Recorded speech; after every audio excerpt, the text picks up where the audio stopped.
Welcome, sorry, welcome to my channel. Can we talk about family conflicts? December has been nice to us. We have married, we danced. As you saw in one of the videos, I was honoring my mothers.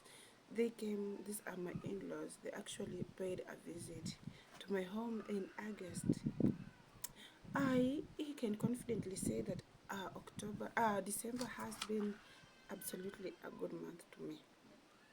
Okay, that aside, let's talk about family conflict. I'm sure where you come from, you have experienced this. I have two families. The family that I came from and the family that I went to. In all honesty, all these two families have their own conflicts. And I'm sure the same applies to you. How do you deal with family conflicts? Leave aside I'm a social worker and maybe most of the times I deal with conflicts. It becomes hard.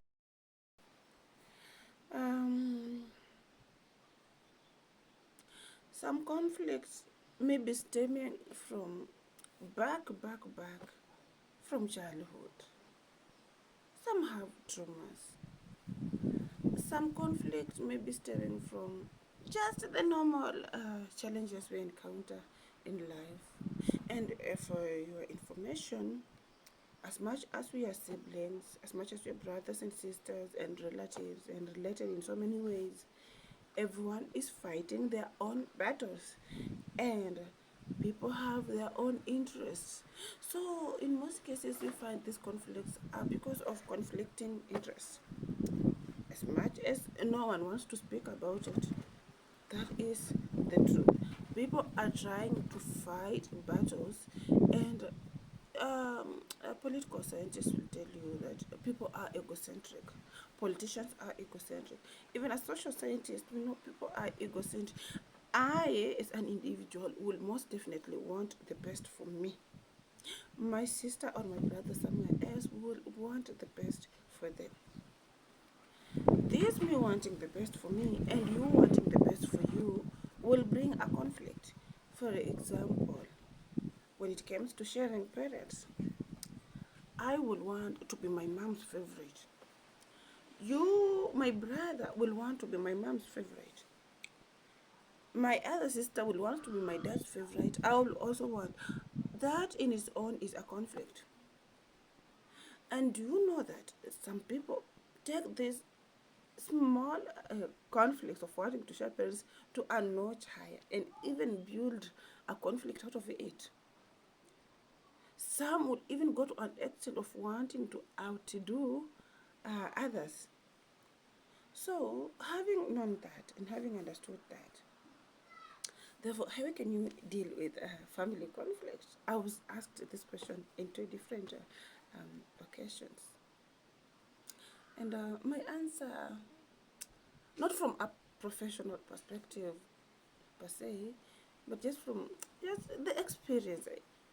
There's some things better left untouched.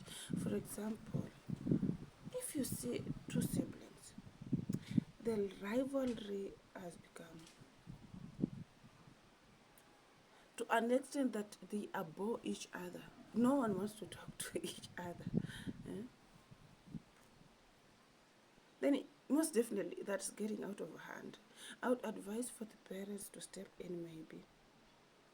And maybe just sit them down and ask what is going on. Of course, the authority of the parent on the child will most definitely have an impact if the parents will sit them down. And most definitely it needs a third party. Those two people cannot sit down and solve their own problems.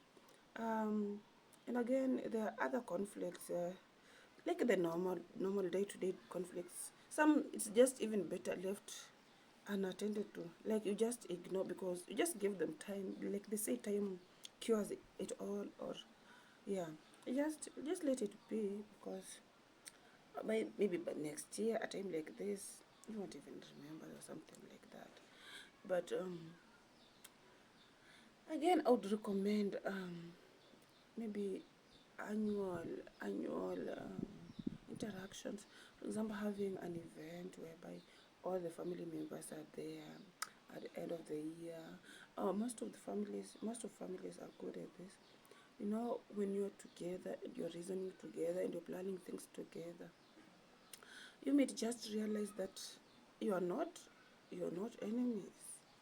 The enemy, as they say, is poverty. Like, everyone's just trying to to be better and to do better in life.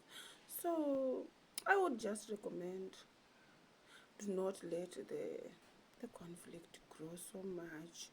Do not let the bad energy take over. Always yearn to resolve the dispute as soon as possible. And where you think that it's overstretching, maybe it's just wise, maybe you seek the help of a third party. It could be your church pastor, your religious leader, uh, you could be your parents, or an elderly person that you all perceive as a significant person that can, yeah, most definitely that person should be a very neutral party. You can even seek the services of a counselor. Of course, that comes at a fee, uh, but who cares? At the end of the day, peace is what is important. But family conflicts are not going to end today, because they did not start today. They were there. And even in the Bible, you can see the sibling rivalry was there, and it led to even one doing away with the other. So let's just learn to embrace each other with our limitations, and to embrace each other and know that there is strength in unity and weakness in division. And of course, um, we grew up together. We know our weaknesses. We know our strength. We can only complement each other. Till another time, it has been your social worker, Mildred Naliaka. Bye.